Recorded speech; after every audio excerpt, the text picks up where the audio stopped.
आपने तो दौरा कर लिया, अली जैदी और शाह महमूद आप भी थे उनके साथ। अब अगली बारी मैं आ रहा हूं अंदरूनी सिंध का दौरा करने के लिए आपके साथ।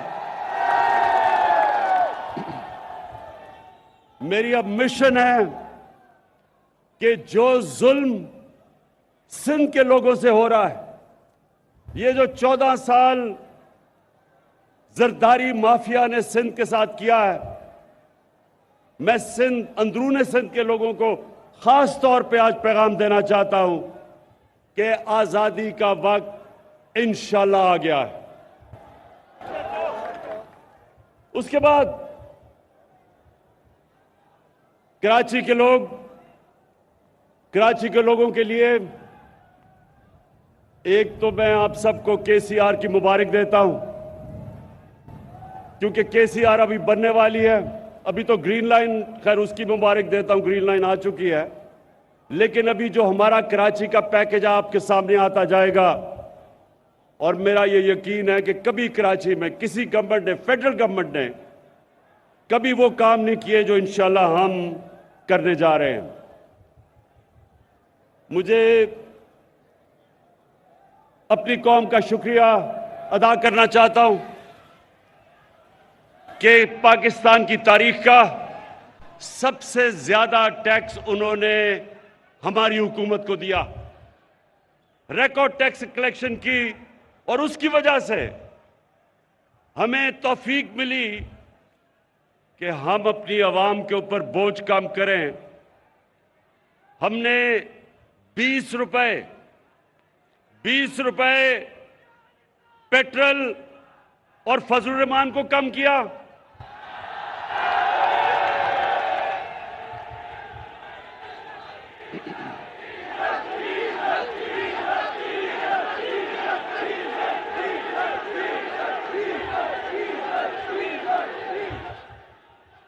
डीजल सस्ता किया, 5 रुपए यूनिट बिजली सस्ती की, जब दुनिया में दोनों की कीमतें ऊपर जा रही हैं। आज आपको हैरत होगी ये सुन के कि पाकिस्तान में पेट्रोल और फजलुर रहमान दुबई से ज्यादा सस्ता है। दुबई में अपनी उनकी जमीन से तेल निकलता है, पाकिस्तान इंपोर्ट करता है। उसके बावजूद, क्योंकि मेरी कौम ने मुझे रिकॉर्ड टैक्स दिया, मैंने उसका टैक्स का फायदा अपनी कौम को पहुंचाया और महंगाई से आपको बचाया। और उसके अलावा अल्लाह का शुक्र है कि हमारा मुल्क सही रास्ते पे निकल गया है। जब तक एक मुल्क की एक्सपोर्ट्स नहीं बढ़ती, मुल्क की दौलत में इजाफा नहीं होता, तो पाकिस्तान की तारीख में सबसे ज्यादा एक्सपोर्ट्स, सबसे ज्यादा टैक्स कलेक्शन, सबसे ज्यादा रेमिटेंसेस और 4 फसलों की सबसे ज्यादा पैदावार हमारे दौर में पिछले साल हुआ। तो अल्लाह का शुक्र है कि हमारा मुल्क सही रास्ते पर निकल गया। और शायद इसीलिए ये जो डाकुओं का गुलदस्ता है, इनको खौफ आना शुरू हो गया है कि ये हर मुश्किल से ये गवर्नमेंट निकलती गई। पहले दिवालिया वाली हुकूमत मिली, बैंकरप्ट, उससे मुल्क को बचा लिया। फिर सदी में एक दफा इतना बड़ा बुरान आता है जो कोरोना वायरस का आया, अल्लाह ने उसे हमें निकाल दिया। उसके बाद अफगानिस्तान का मसला आया, उसकी वजह से या डॉलर के ऊपर प्रेशर पड़ा, क्योंकि डॉलर उधर जाना शुरू हो गया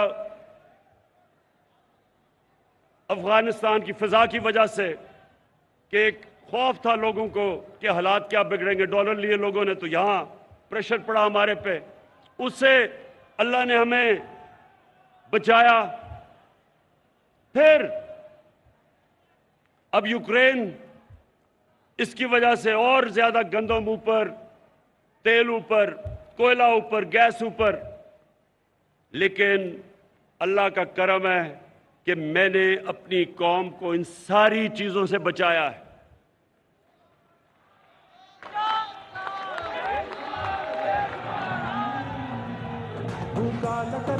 तो अब आज जो मैं आपके सामने बात करना चाहता हूं, मेरे बाशऊर कारकुनों, अब जरा आराम से सुने। इन्होंने अदम एतमाद की तहरीक चलाई। अदम एतमाद का इन्होंने असेंबली के अंदर हमारे खिलाफ दर्ज कर दिया। मैं आज अपनी टीम को बता रहा था कि इन्होंने वो काम किया है जो मैं अल्लाह से दुआ मांग रहा था कि ये करें। असल में सुने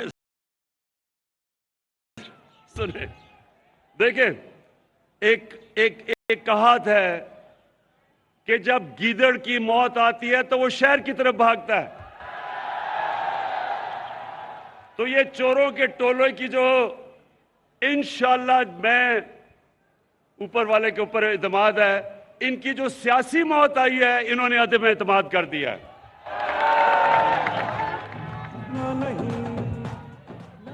मेरे एक मिनट, कराची के सुनो तो सही, सुनो सुनो सुनो सुनो कराची के कारकुनों, देखो, आपका जो चेयरमैन है पार्टी का, उसको दुनिया की क्रिकेट की तारीख में 5 या 6 टॉप कप्तानों में माना जाता है। सुने सुने सुने अभी। और क्यों माना जाता है? क्योंकि क्रिकेट में कप्तान की कामयाबी का राज क्या होता है कि वो पहला दिन जब टेस्ट का शुरू होता है तो तब से वो प्लानिंग करता है कि दूसरे दिन क्या होगा, तीसरे दिन क्या होगा, चौथे दिन और 5वें दिन मैच उसने कैसे जीता है। अगर उसमें ये सलाहियत ना हो, वो कामयाब कप्तान नहीं बन सकता। तो मैं बड़ी देर से इंतजार कर रहा था ये चोरों के टोले की, ये डाकुओं की। 25 साल से जद्दोजहद कर रहा हूं, 25 साल से इन चोरों के खिलाफ मैं जहाद कर रहा हूं। ये पॉलिटिक्स नहीं कर रहा, जहाद कर रहा हूं, क्योंकि मैं अपने मुल्क के लिए इन चोरों के खिलाफ लड़ रहा हूं। तो मैं, अब जरा सुने, अब मैं इंतजार कर रहा था कि ये हर 2 महीने के बाद चोर इकट्ठे होते हैं जी। आज गवर्नमेंट गई, कल गई, धरना हुआ, धरना उठा, लॉन्ग मार्च हुई। तो मैं ये 3.5 साल से मुल्क को संभाल रहा था, जो चोरी और दिवालिया निकाल के अरबों डॉलर चोरी करके ये मुल्क का बाहर लेके गए, तो हम उस मुल्क को संभाल रहे थे। लेकिन हर 2 महीने के बाद जी, अब गवर्नमेंट गई, कल गई। तो मैं सोच रहा था कि अल्लाह, ये किसी तरह ना इनकी गर्दन मेरे हाथ में किसी तरह आ जाए। तो अब अल्लाह, सुने तो सही।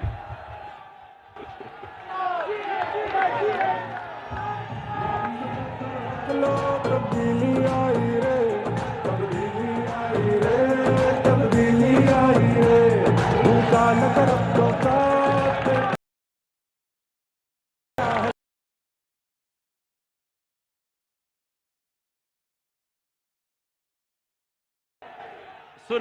सुने, अल्लाह मेहरबान है, रहमान और रहीम है।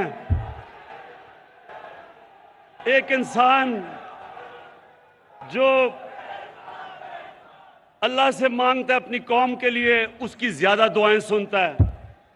तो ऊपर वाले ने मेरी दुआ सुनी ली, और मैं दुआ ही कर रहा था कि किसी ना किसी तरह ये अदम एतमाद की वो दर्ज कर दे। अब क्या होगा, अब जरा सुने, मैं आपके सामने रख रहा हूं। ये उधर आ गए हैं, ये उधर फंस गए हैं। जिधर ये सिर्फ उधर फंसे नहीं है ट्रैप में, ये उधर नहीं फंसे कि सिर्फ ये इनकी अदम एतमाद की तहरीक फेल होगी, ये इधर नहीं फंसे। कप्तान ने आगे की तैयारी की हुई है। अदम एतमाद की तहरीक जब इंशाल्लाह ये जब हम जीतेंगे, उधर मैं रुकूंगा नहीं, मैं इनके पीछे जाऊंगा, मैं इनको छोड़ूंगा नहीं। जो अब तक मेरे हाथ बंधे हुए थे, फंसे हुए थे, कभी ये मसला, कभी दुनिया का, अब जिस तरह मैंने बताया कोरोना आ गई तो लॉकडाउन हो, मेरे अब हाथ, वो जो जंजीर बली हुई थी ना, वो अब खुल जाएगी। और मैंने सुने, पहला मेरा टारगेट होगा जिसके ऊपर बड़ी देर से, जो मेरी बंदूक की नशिस्त पे बड़ी देर से उसके ऊपर आया हुआ, वो है आसिफ अली जरदारी।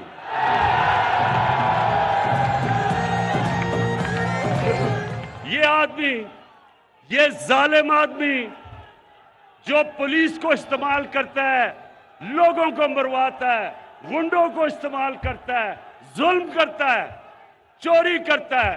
जरदारी सिस्टम में ये हर चीज के ऊपर कमीशन खाता है, सारी दुनिया में बाहर पैसा भेजता है। आसिफ जरदारी, तुम्हारा वक्त आ गया। अब झुकना नहीं, हर जगह ये पीछे फिरता है, पैसे के टोकरे लेके। 20-20 करोड़ की इसने रकम हमारे लोगों को खरीदने के लिए रखी हुई है। मुझे एक आदमी ने, मेरे मेहमान ने कल आके बताया, जी मुझे उन्होंने 20 करोड़ रुपया ऑफर किया। मैंने कहा ले लेता, पकड़ लो पैसे, हराम का पैसा पकड़ लो, और उसके बाद कोई पनाहगाह खोल देना, कोई लंगर खोल देना, कोई यतीम खाना खोल देना, स्वाब मिलेगा तुम्हें। लेकिन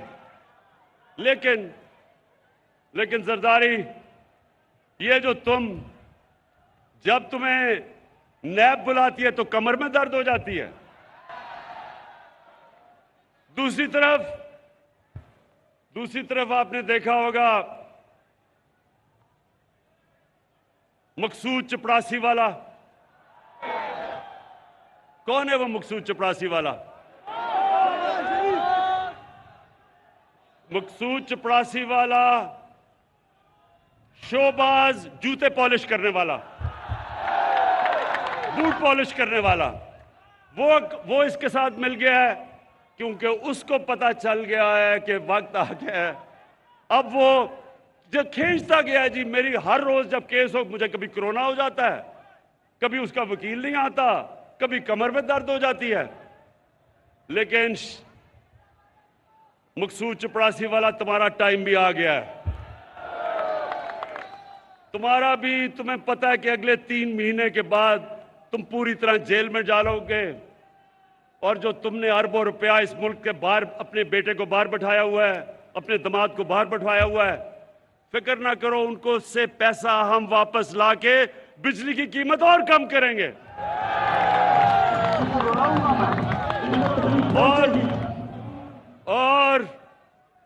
और फिर इनके साथ मिल गया है डीजल। सुने जरा, अब ये सुने, अब इन तीनों की शक्लें देखो, ये निकले क्यों हैं? मुल्क को बचाने के लिए। ये चोर जो 30 साल इस मुल्क का खून चूसते रहे हैं, अब इकट्ठे हो गए हैं कि जी मुल्क को इमरान खान से बचाना है। मुल्क को नहीं आपने बचाना, अपने आप को बचाना है इमरान खान से। और फजलू सुन लो, क्योंकि मौलाना इसको कहना गुनाह है, इसको मौलाना कहना गुनाह है। डीजल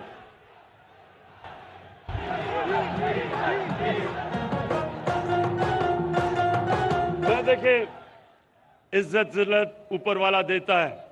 अब देखें, एक दीनी आदमी, जो कभी भी दीनी आदमी को तो अल्लाह की वो बातें करता है, अल्लाह को तो उसको इज्जत देनी चाहिए। इसका नाम लो तो लोग डीजल की आवाजें लगा देते हैं, शर्म की बात है। तो फजलू, मिस्टर डीजल, तुम भी तैयार हो जाओ, इसने कहा, जब इसको नैब ने बुलाया, इसके पास अरबों रुपए के असासे हैं, पता नहीं किधर से आए, क्योंकि काम तो ये कोई करता ही नहीं है। तो जब नैब ने इसको बुलाया तो कहता मैं 2000 लोग लेके चला जाऊंगा। नैब को डरा दिया इसने। फजलू तैयार हो जाओ, ये जब फेल होगी, ये जब आपकी फेल होगी और इंशाल्लाह होगी, तो उसके बाद अगर 2000 लोग तुम नैब के बाहर लेके आओगे, 1 लाख लोग मैं लेके आऊंगा।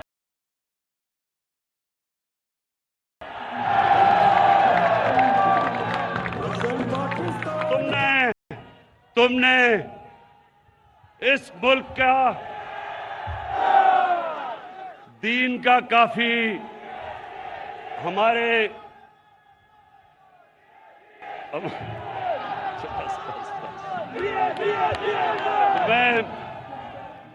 मैं अभी सुने इंशाल्लाह अभी मैं जुमे को दीर जा रहा हूं। दीर के लोगों ने मुझे बुलाया हुआ है। इतवार को मैं पंजाब में हाफजाबाद जा रहा हूं। मैं अपनी कौम को, सारी कौम को बताऊंगा कि ये जो चोरों का टोला है, इसके खिलाफ जंग इमरान खान अकेले की नहीं है, हर बच्चे बच्चे की जंग है इन चोरों के खिलाफ। हर पाकिस्तान की, चाहे औरत हो, चाहे मां हो, चाहे बाप हो, हम सब ने ये जो 30 साल इस मुल्क से करते रहे हैं, हमने सब ने मिलके इनको उधर पहुंचाना है जिधर इनको बहुत देर से पहुंचना चाहिए था, पाकिस्तान के जेलों के अंदर।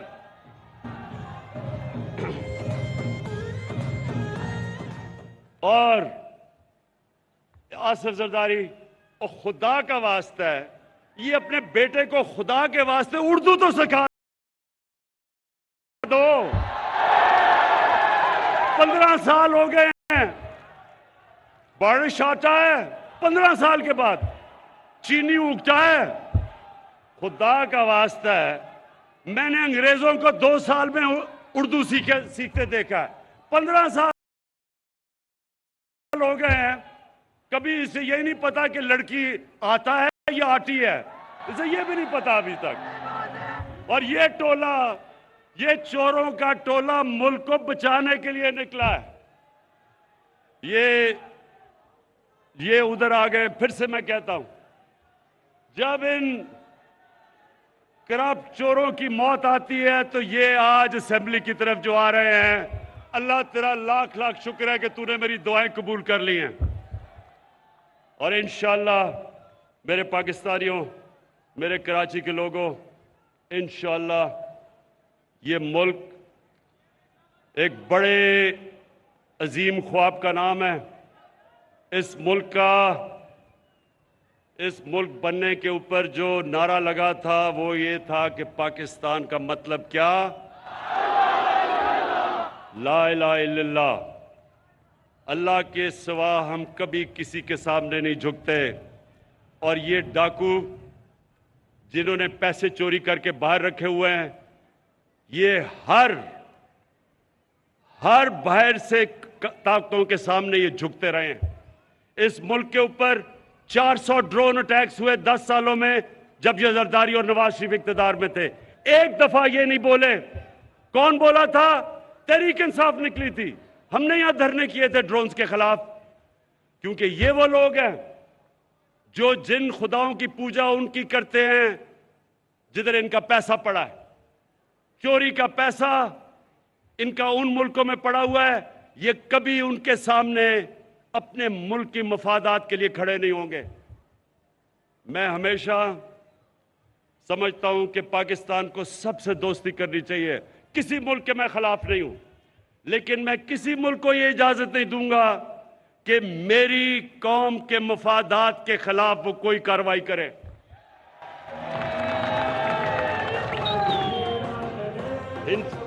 इनका जिनका पैसा बाहर पड़ा है, ये आज बड़ा बोल रहे हैं जी, ओहो इमरान खान ने यूरोपियन यूनियन के ऊपर कुछ कह दिया। मैंने कुछ नहीं कहा। मैंने सिर्फ उनको याद कराया है कि जब हमने आपके साथ आपकी जंग में शिरकत की थी, हमारे 80,000 लोगों ने कुर्बानियां दी थी। हमारे मुल्क में कबायली इलाका हमारा तबाह हो गया था। हमारे लोगों ने नकल मकानी की थी, 35 लाख लोगों ने। मैं इनको सबको याद कराता हूं कि हमने कुर्बानी दी थी। हमारी किसी ने ना अप्रिशिएट किया, ना हमें हमारा शुक्रिया अदा किया। तो आप जब कहते हैं कि अब हम आपके साथ फिर मिल जाएं, मैं सिर्फ तब मिलूंगा जब भी आप अमन के लिए निकलेंगे। मैं अमन के में आपके साथ आऊंगा, लेकिन किसी जंग में आपका साथ नहीं दूंगा। शुक्रिया। वज़ीर-ए-आज़म इमरान खान गवर्नर हाउस कराची में कारकुनान से खिताब कर रहे थे और अपने इस खिताब में, अपनी इस गुफ्तगू में बार बार खुदा का शुक्र अदा कर रहे थे। और उन्होंने कहा कि खुदा का शुक्र अदा करता हूँ कि ये तहरीक अदम एतमाद लेकर आ रहे हैं। मैं यही चाहता था, तहरीक अदम एतमाद इनकी सियासी मौत है। उन्होंने कहा कि जब गीदड़ की मौत आती है तो वो शहर की तरफ भागता है। मैं दुआ कर रहा था कि किसी ना किसी तरह ये अदम एतमाद लेकर आएँ, तो खुदा ने मेरी सुन ली है। और उन्होंने कहा कि ये यहाँ नहीं फंसे, कप्तान की तैयारी इससे आगे की है। और जब टेस्ट मैच होता है तो कप्तान पहले दूसरे दिन ये सोचता है कि 5वें दिन उसे मैच कैसे जीतना है। तो इन्हें ये नहीं लगता कि इनका सामना कप्तान से होने जा रहा है। और उन्होंने कहा कि मेरे कैमरे को 20 करोड़ की ऑफर हुई तो मैंने उससे कहा कि पकड़ लेते, ये हराम का पैसा था, इससे हम कोई खिदमत कर लेते हैं, अवाम पर इस पैसे को लगा देते। जी बिल्कुल। वज़ीर-ए-आज़म इमरान खान इस वक्त कराची में मौजूद हैं। इससे कबल अहम मुलाकातों का सिलसिला भी जारी रहा और अभी गवर्नर हाउस में वो कारकुनों से खिताब कर रहे थे। और अपने खिताब के दौरान उन्होंने कहा कि अब मैं अंदरूनी सिंध का दौरा करने खुद आऊँगा। इसी पर बात करने के लिए सीनियर तज्ज़ियाकार आरिफ हमीद भट्टी साहब ने हमें ज्वाइन किया। भट्टी साहब, शुक्रिया आपके वक्त का। हम वज़ीर-ए-आज़म इमरान खान की स्पीच सुन रहे थे और काफ़ी इंजॉय भी किया हमने। आपने भी यकीनन सुनी होगी। बहुत कॉन्फिडेंट दिखाई दिए हैं और उन्होंने जिस तरह की बातें की, लगता है उन्हें बहुत शिद्दत से इंतजार था कि तहरीक अदम एतमाद कब जमा होने जा रही है। तहरीक अदम एतमाद अब जमा हो चुकी है, क्या ऑप्शंस हैं खान साहब के पास, आप क्या समझते हैं? मेरे ख्याल में एतमाद से ज्यादा मोहतरम वज़ीर-ए-आज़म इमरान खान साहब बहुत ज्यादा जज्बाती थे। उन्होंने सारे फिक्रों में कहा मेरे जो हाथ बंधे हुए थे अब वो हाथ खुल गए हैं। यहाँ तो बड़ा बता देते हैं कि अपोजिशन की तमाम लीडरशिप कमो बेशतर गिरफ्तार उन्होंने कर ली थी, मैप ने पकड़ ली थी। वो हाथ की बंदिश मुझे नहीं इनके इस फिक्रे की समझ आई। अदरवाइज तो वज़ीर-ए-आज़म पाकिस्तान है, उनका हक है जो मर्जी बोले, लेकिन इस तरह अपोजिशन के लोगों को तू तरह डाकू चोर कहना मेरा ख्याल है वज़ीर-ए-आज़म के मनसब के लिए मुनासिब नहीं है। उन्हें ये बातें करनी चाहिए थी, क्योंकि इतलात तो ये भी है कि एमक्यूएम ने खुल के साथ इन्होंने इनकी तरफ से रिक्वेस्ट गई थी कि आप मीडिया पर कह दें हम हुकूमत के साथ हैं, तो उन्होंने इस बात को कह दिया कि नहीं, हम राब्ता कमेटी से करेंगे। तो ऐसा लगता है कि अगर अदम एतमाद वज़ीर-ए-आज़म जितना अपने आप पर उनको कॉन्फिडेंस है कि नाकाम होती है, तो वो शायद बहुत ज्यादा वो काम करें जो कि माजी में शायद उनके दिल में था, नहीं कर सके। अगर कानून को हाथ में लेते हैं या आईनी काम करते हैं ये तो उन्हें पता होगा, लेकिन आज की बातों पर उन्होंने अपनी किसी बात की, अपनी पॉलिसी की बजाय अपोजिशन को ज्यादा ललकारा है। उनकी ललकार के पीछे फ्रस्ट्रेशन है या उन्हें यकीन है बच जाएगा, ये तो इलेक्शन बताएगा।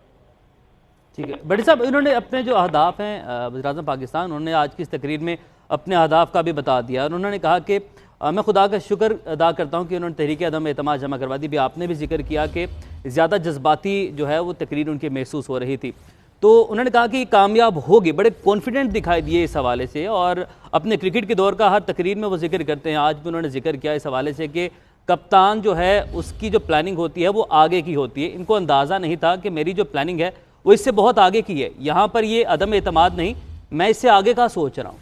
आगे का क्या सोच रहे हैं? देखिए, आप बज़ाहिर असम्बली वो तोड़ नहीं सकते, आगे की तो समझ से बाहर है। अब कानूनन इनके पास कोई इख्तियार नहीं रहा असम्बली तोड़ने का। बज़ाहिर जो ये दावा कर रहे हैं कि मैं आगे का सोच रहा हूँ, बादिल नजर में ऐसा लग रहा है कि वो नवंबर को मद्देनजर रखते हुए अपनी मनपसंद कोई फैसला कर सकते हैं। कहा जा रहा है कि कल भी अहम तरीन शख्सियत से 12 लोगों की मुलाकात हुई तो उन्होंने इनको बताया कि वजीर आजम साहब के और अपोजिशन की लेवल फील्ड है, दोनों मुकाबला करें। अगर वजीर आजम साहब कामयाब हो जाते हैं तो तब भी उनके पास अपोजिशन होती है। तो वजीर आजम मेरा ख्याल है जो कुछ कहना चाह रहे थे वो कहा नहीं, मां सुआए असल गुस्सा किसी और पर था, निकाला उन्होंने सियासतदानों पर। भट्टी साहब, ऐसा आप समझते हैं कि अभी भी, जैसा कि आपने भी एमक्यूएम का भी जिक्र किया, उन्होंने भी कुछ इशारे दिए हैं, काफिले की जानिब से भी पहली मरतबा अपोजिशन के साथ जाने का इशारा दे दिया गया है। बज़ाहिर कप्तान जो है वो फंस चुके हैं, लेकिन अभी भी कुछ सरप्राइज कर सकते हैं। देखें, वजीर आजम है, यकीनन उन्हें अपने साथी हैं जो नाराज आ रही है। देखिए, उन्हें सबसे ज्यादा खतरा अपने इत्तेहादी जमातों से, और अपोजिशन तो पूरे नंबर भी मिला ले तो नंबर के पूरी नहीं होती, 172 फिगर पूरे नहीं करते। असल वजीर आजम ये नहीं समझ रहे कि उन्हें अपना खतरा अपने इत्तेहादियों से है, अपने लोगों से है, जो पीटीआई के जिनकी तादाद कभी 40 कभी 50 करी जाती है। अगर वो वजीर आजम की सफ में साथ आके खड़े हो जाते हैं तो यकीनन वजीर आजम अदम एतमाद नाकाम कर सकते हैं इमरान खान साहब। लेकिन जगीर तरीन ग्रुप से बात करें या अलीम खान ग्रुप से बात करें तो वो वाशगाफ लफ्जों में कहते हैं कि हमने हुकूमत के साथ नहीं जाना। अब वजीर आजम के पास कौन सा ऐसा तुर्फा पता, वही जानते हैं कि वो बज़ाहिर इत्तेहादी उनके साथ खुल के नहीं आ रहे। अपने लोग पीटीआई के जो मुंतहिब नुमाइंदे हैं वो उनसे नाराज हैं, लेकिन वजीर आजम का यकीन बता रहा है कि वो कामयाब हो जाएंगे। अगर वो कामयाब होते तो यकीनन मेरा ख्याल है अपोजिशन के लिए वो बहुत ज्यादा डरावना ख्वाब साबित होंगे। भट्टी साहब, ये जो उन्होंने कहा कि मौलाना फजलुर रहमान को नैब ने बुलाया तो वहां पर 20,000 लोग, उन्होंने 2,000 लोग कहा कि मैं लेके वहां पर चला जाऊंगा, मैं 1 लाख लोग ले आऊंगा, तो क्या इसको हम ताबीर ये कर सकते हैं कि रियासती इदारे को वजीर आजम अब खुद धमका रहे हैं? देखें, ये भी नामुनासिब बात है। जब नैब ने मौलाना फजलुर रहमान साहब को बुलाया था तो चाहिए तो था कि नैब उनको दोबारा बुलाती थी, उसके बाद उन्होंने बुलाया नहीं। मरियम नवाज साहिबा को जब नैब ने बुलाया तो पथराव किया, लाठीचार्ज हुआ, फिर भी नहीं बुलाया। तो ऐसा लगता है कि वजीर आजम होकर भी अपने आप को बेबस समझते रहे, यहाँ वो जो करना चाहते थे वो नहीं कर पाए। अब ये देखें, वजीर आजम की ये धमकी देना कि मैं लाख बंदा लेके जाऊंगा, तो वजीर आजम के खिलाफ तो नैब में कोई केस ही नहीं है। तो गुफ्तगू उनकी जरा एक होश की बजाय ज्यादा जोश में थी, और जो उन्होंने बेहतर समझा फरमाया। लेकिन मेरा ख्याल है एक्सपीरियंस सियासतदान ऐसे मौके में अल्फाजों का चुनाव बड़े मुनासिब अंदाज में करते हैं। भट्टी साहब, ये नैब के बाहर 1 लाख बंदा लेकर जाने का जिक्र किया, दीन में जलसे का भी जिक्र किया, यानी कि वज़ीर आज़म अब अवामी ताकत दिखाने की बात कर रहे हैं। 2018 से पहले जो इमरान खान थे, वो इमरान खान जब ये कहते थे कि हम इस्लामाबाद 1 लाख बंदा लेकर पहुंचेंगे और इस जलसे में इतने लाख लोग हम इकट्ठे करेंगे, तो 2018 से पहले के इमरान खान थे, और अब जो कि वो हुकूमत में हैं, वज़ीर आज़म हैं, अब उनकी जानिब से अवामी ताकत दिखाने की बात की जा रही है। देखें, जब कोई भी हुकूमत हो वो कानून पर अमल दरामद कराती है, आइन पर अमल दरामद कराती है। अगर किसी ने मुल्क का पैसा लूटा या मामला आइन किया, वो धमकियां नहीं देते, वो पब्लिक में जाके शोर शराबा नहीं करते, वो अदारों को मुतरफ करते हैं। अगर किसी ने भी करप्शन की है, चाहे अपोजिशन है, चाहे हुकूमती अराकीन है, चाहे कोई गैर है, वो अदारों को उनके मुताबिक कानून के मुताबिक काम करने की करते हैं। ये मेरा ख्याल है।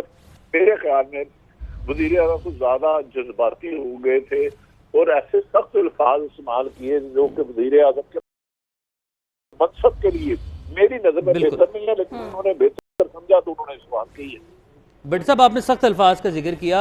अभी जब अपनी तकरीर में उन्होंने कहा कि मैंने पेट्रोल और फजलुर रहमान की कीमत कम की है, और ये तनकीद की जा रही है वज़ीर आज़म पाकिस्तान के ऊपर कि रियासत मदीना की बात की जाती है लेकिन गलत नाम पुकारे जाते हैं, इस तरह के अल्फाज इस्तेमाल किए जाते हैं। इस पर सर आपकी क्या राय?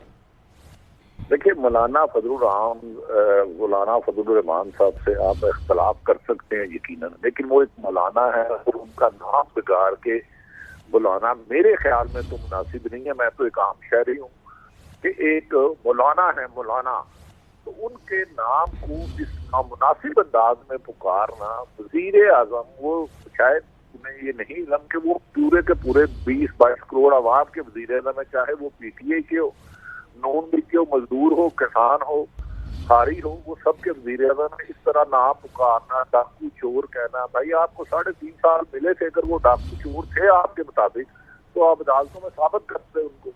अगर साबित नहीं कर सके तो अब गवर्नर हाउस कराची में खोल के जहाँ सिंध हुकूमत है, तो वो भी फिर इस किस्म की तकरीरें करेंगे। और मेरा ख्याल है कि वजीर आजम को इस वक्त अपने रूठे हुए साथियों को बनाने पर ज्यादा फोकस करना चाहिए, साथियों को साथ ले जाने में ज्यादा कोशिश करनी चाहिए, बानिस्बत के अपोजिशन पर लफ्जी गोलाबारी करें।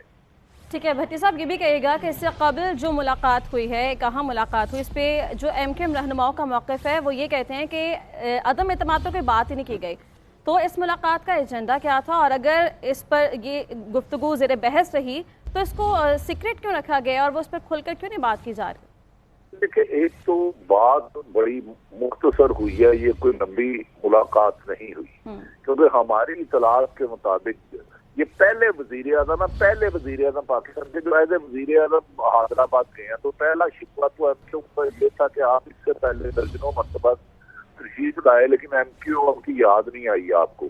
अब जब आपके साथी ही आपको छोड़ के जा रहे हैं, हमारे साथ आपने कोई कमिटमेंट पूरी नहीं की एक भी, तो अब आप हमसे मदद मांगने आ गए हैं, तो इस किस्म का उन्होंने खदशात का इजहार किया। कहा जा रहा है कि बहुत ज्यादा जो इमरान खान साहब की तवक्को थी कि वो खुलकर इनके सामने खड़े हो जाएंगे, बल्कि इनके साथ जो साहब गए थे असद उमर साहब था, गवर्नर सिंह, उनमें से किसी एक ने भी कहा कि मीडिया से टॉक कर रहे हैं, लेकिन उन्होंने कहा नहीं, हम माफी करते हैं, रास्ता कमेटी फैसला करेगी। तो मेरा ख्याल है अब एमक्यू खुद फैसला, आपका कमेटी फैसला करेगी, उन्होंने हुकूमत के साथ जाना है या अपोजिशन बज़ाहिर आज तक तो हुकूमत के साथ है। भट्टी साहब, हम ये कह सकते हैं कि वज़ीर आज़म दोबारा से वही सेम प्रैक्टिस अब दोबारा दोहरा रहे हैं, जिस पर शहबाज शरीफ को तनकीद का निशाना बनाया कि अब उन्हें चौधरी बरादरान की याद आ गई और इतने सालों में उन्हें ख्याल नहीं आया, और खुद उनकी तरफ से भी सेम प्रैक्टिस दोहराई जा रही है। देखिए, मैंने आपको कहा है कि हमेशा इलेक्शन से पहले या बाद में जाते थे ये पहले वजीर आजम इमरान खान जो एज ए वजीर आजम एमक्यूएम के ऑफिस गए हैं और उनके दफातर बंद किए हैं, और मेरा ख्याल है वो दफातर बाद वजूहात की वजह से किए गए हैं, बंद बेला वजह नहीं किए गए। कराची में आप जानते थे रोजाना 10-15 लोगों की शहादत होती थी, और पाक फौज रेंजर ने बहुत कुर्बानियां देके वहाँ अमर कायम किया। भट्टी साहब, कतई कलामी के माजद पीपल्स पार्टी के रहनुमा शाजी मरी साहिबा ने हमें ज्वाइन किया, उनकी टेक भी इस पर जान लेते हैं। आप हमारे साथ ही मौजूद हैं। शाजी साहिबा, बहुत शुक्रिया हमें ज्वाइन करने के लिए। आपने वज़ीर आज़म पाकिस्तान की तकरीर है वो मुलाहिज़ा की, क्या समझती हैं आप? वज़ीर आज़म कॉन्फिडेंट थे, जज्बाती थे, ओवर कॉन्फिडेंट थे, कैसे सम अप करती हैं? देखिए, मैंने तो ये इनका कोई तकरीर स्टेटमेंट सुनी नहीं है, और इनकी किसी भी बयान से कोई वजीर आजम की स्टेटस का पता नहीं चलता। जो मेलसी में इनकी तकरीर थी वो सिर्फ धमकियों और बदकलामी से भरी हुई थी। किसी भी मुल्क के, और ख़ास तौर पे न्यूक्लियर पावर जो मुल्क हो, उसके वजीर आजम को ये जेब नहीं देता कि इस तरह की गिरी हुई बातें करें। लेकिन खैर, ये उनका ज़र्फ है, बजाय डिलीवर करने के, बजाय अवाम की तकलीफें कम करने के, उन्होंने अवाम को दीवार से लगाया। और आज जब वही अवाम उनसे सवाल करती है या अपोजिशन की जमातें उनसे डिलीवरी का हिसाब मांगती हैं, तो वो गालियां गालम गलोच पे उतरते। और कराची में भी आज ये मैं सुन रही हूँ कि गवर्नर हाउस में बैठकर उन्होंने इसी तरह की बातें की हैं, और बहुत अफसोस है, मैं सख्त मजम्मत करती हूँ इस तरह के रवैये की। और जो उन्होंने पाकिस्तान पार्टी के चेयरमैन जनाब बिलावल भुट्टो जरदारी और पाकिस्तान के साबिक सदर आसिफ अली जरदारी साहब के लिए बातें की है, बहुत अफसोसनाक है। बजाय इसके कि आप अपनी बढ़ती महंगाई को कंट्रोल करें, आप जाएं बेरोजगारी को एड्रेस करें, बढ़ती हुई गुर्बत को एड्रेस करें, रोज का जो बहरान इस मुल्क में खड़ा है उसको एड्रेस करें। आप अखाड़े में खड़े हुए हैं क्या? आप पहलवानों की तरह बिहेव कर रहे हैं। आप तो पहलवान भी नहीं है, आप तो बुज़दिल हैं जो आप सामना नहीं कर रहे। गो इमरान गो के नारे लग रहे हैं, और अब जाके एक सुबह सिंध को टारगेट कर रहे हैं, जो पहले डिक्टेटरों ने भी किया और वो उन्होंने मुंह की खाई। अब अगर ये इमरान खान साहब ये शौक पूरा करना चाहते हैं तो वो भी कर लें ये शौक पूरा, लेकिन इन गलीज बातों से, इन गालियों से मुल्क नहीं चलाया जा सकता। इनको अब एहसास हो जाना चाहिए और इज्जत से खुद चले जाना चाहिए। अब तो इनके खिलाफ नो कॉन्फिडेंस की जो तहरीक है वो जमा हो चुकी है। अवाम ने तो इन पर अदम एतमाद का इजहार कर दिया, आपने देखा अवामी मार्च में। पार्लियामेंट भी इनके ऊपर वही आदम एतमाद इजहार करने को तैयार है। ये आए तो सही, ये देखे तो कौन इनके साथ है। अच्छा, ये इस तरह कुर्सी पर बैठकर फिरौनियत का मुजाहरा करना ये निहायत ही काबिले अफसोस है। अदम एतमादी की आप बात कर रही हैं शाजिया मरी साहिबा, आज भी वजीर आजम ने कहा है कि 20-20 करोड़ ऑफर किए गए हैं मेरी पार्टी के अराकीन को। कल उन्होंने 15 करोड़ तक का फिगर यूट्यूबर्स के साथ जो गुफ्तगू की उसमें दिया। शाह महमूद कुरैशी साहब ये कह रहे हैं कि आपकी पार्टी पैसों की ऑफर करा रही है, हॉर्स ट्रेडिंग कर रहे हैं आप लोग। और लोग भी होंगे जो अपनी नाराजगी की वजह से शायद आपका साथ दे रहे हो, लेकिन आपकी पार्टी पैसे ऑफर कर रही है, क्या कहेंगे इस पर? इमरान खान की एक पूरी फेरिस्त है यू टर्न्स की। ये वो शख्स है जो अपने माजी पर भी फख्र नहीं कर सकता। मतलब होते हैं ना, लोग कहते हैं कि जी मेरा ये जमाना गुजरा, मैंने इस वक्त ऐसा काम किया। इनकी माजी के औराक पलटेंगे तो आपको उससे भी शर्मिंदगी होगी। और अब अगर इनकी तर्ज हुक्मरानी को आप देखेंगे तो उस पर आपको शर्मिंदगी क्या, आपको मुल्क के लिए अफसोस होगा और दुख होगा जिस नहज पे इस मुल्क को ले जाया गया है। मैं बहैसियत पाकिस्तानी जब मुल्क से बाहर जाती हूँ तब भी हमसे सवाल किए जाते हैं कि तुम्हारे मुल्क का वजीर आजम ये कहता है, ये कहता है, ये कहता है। हमारा मुल्क का वजीर आजम ना बाहर अपने मुल्क की परसेप्शन और इमेज को मेंटेन रख सका, जो कि हम एक हद तक बहुत इम्प्रूव कर गए थे, बल्कि हम पीछे की तरफ जा रहे हैं। हम मुआशी तौर पर पीछे जा रहे हैं। हम सियासी तौर पर जिस तरीके से इमरान खान इस मुल्क को डीपोलिटिसाइज करने की कोशिश कर रहा है, रोज सियासतदानों को गालियां देकर, भाई अगर मुल्क चलाया जा सकता है तो हमने तो ये भी कहा हमें गालियां दे दो। ठीक है, लेकिन शाजिया साहिबा बस आखिर में कमेंट कर दीजिएगा कि वज़ीर आज़म साहब ने एक तो सिंध आने का ऐलान कर दिया कि अब वो सिंध में खुद जाएंगे, सिंध की गलियों में निकलेंगे, वहां पर जाकर वो अवामी राब्ता मुहिम एक शुरू करेंगे। नंबर एक। नंबर दो, उन्होंने आज की तकरीर में आपने कहा कि तकरीर नहीं सुनी, अपने टारगेट्स उन्होंने सेट किए हैं, जिसमें सबसे पहले उन्होंने साबिक सदर आसिफ अली जरदारी साहब का उन्होंने जिक्र किया। और तीसरा मेरा पॉइंट यह है कि उन्होंने कहा कि मैं खुदा का शुक्र अदा करता हूं कि मैं यही चाह रहा था कि तरीके अदम एतमाद जमा करवाएं ताकि मेरा हाथ इनके गले तक पहुंचे। क्या कमेंट करती हैं? मैं तो यही कहूंगी कि इस शख्स को होश के नाखून लेने चाहिए। इस शख्स को थोड़ी सी अपनी बातों पर गौर करना चाहिए। He is a national embarrassment. और ये कहते हैं कि मैं सिंध कोई खुदा न खास्ता इस मुल्क से बाहर तो नहीं है, इनको तो आना चाहिए। वजीर आजम इनको तो देखना चाहिए। और जो ये कहते रहे अपनी तकरीरों में सिंध हमारा नहीं है, सिंध हमारा नहीं है, हमने तो उसकी भी मजम्मत की है। भाई ये किस किस्म का वजीर आजम है? इस तरह का वजीर आजम पाकिस्तान की तारीख में नहीं गुजरा।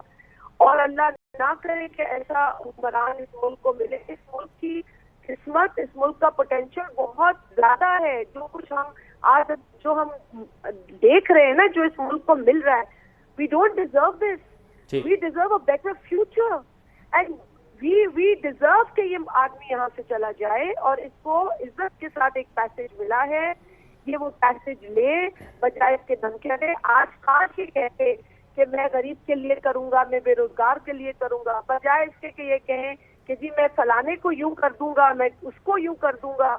ये धमकियां देने का वक्त नहीं है, गुजर चुका है वक्त।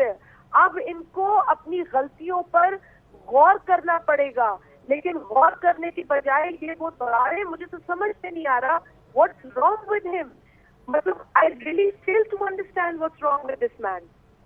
ठीक है शाजिया मरी साहब, बहुत शुक्रिया आपके वक्त के लिए। और सिद्ध कायद साहब भी हमारे साथ मौजूद हैं, उनसे भी बात करते हैं। कायद साहब बहुत शुक्रिया आपके वक्त के लिए। कैसे आप इस तकरीर को देखते हैं? ये कॉन्फिडेंस था, ओवर कॉन्फिडेंस था, परेशानी थी? क्योंकि वज़ीर आज़म साहब जो हैं वो खासे कॉन्फिडेंस दिखाई दे रहे हैं कि ये अदम एतमाद नाकाम होगी। और वो कहते हैं कि खुदा का शुक्र अदा करता हूँ कि उन्होंने तरीके अदम एतमाद जमा करवा दी है, इनकी अपनी सियासी मौत है।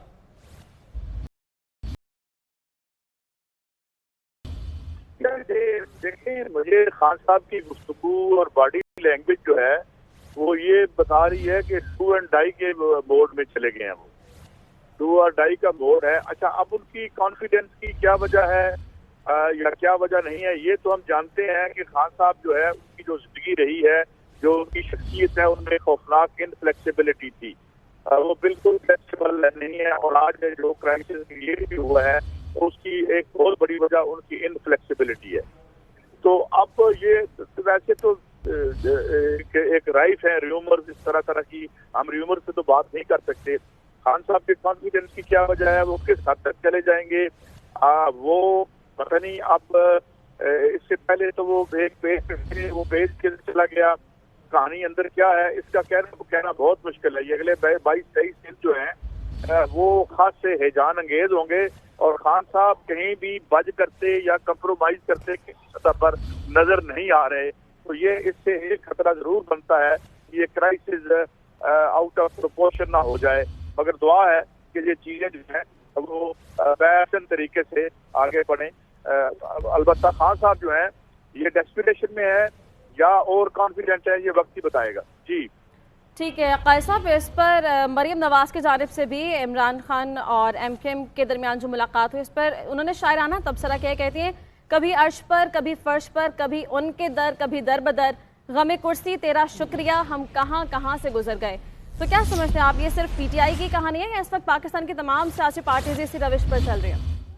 ये शेर माफी चाहता हूँ, मैंने नहीं सुना, किसने बोला? मरीम नवाज की जानिब से ये अभी ट्वीट किया गया। देखिए बिल्कुल ठीक है, उन्होंने कहा उनको खुद एक हुक्मरान खानदान से उनका ताल्लुक है और ये तमाम मराहिल वो खुद भी देख चुकी हैं। और अगर खान साहब की सियासी वक्ती या यानी मुस्तकिल सियासी जवाल का वक्त है तो ये तो देखना ही पड़ता है। आप देखते हैं बंदा प्राइम मिनिस्टर होता है, फिर अफसरियाँ भी लगती हैं, फिर जेल में भी। ये शायद इस हवाले से उन्होंने बात की हो। बात तो बिल्कुल उन्होंने सही कही है। जी ठीक है सैयद कायद साहब, बहुत शुक्रिया आपके वक्त के लिए। और आरिफ अहमद भट्टी साहब भी हमारे साथ मौजूद थे, आप दोनों का बहुत शुक्रिया।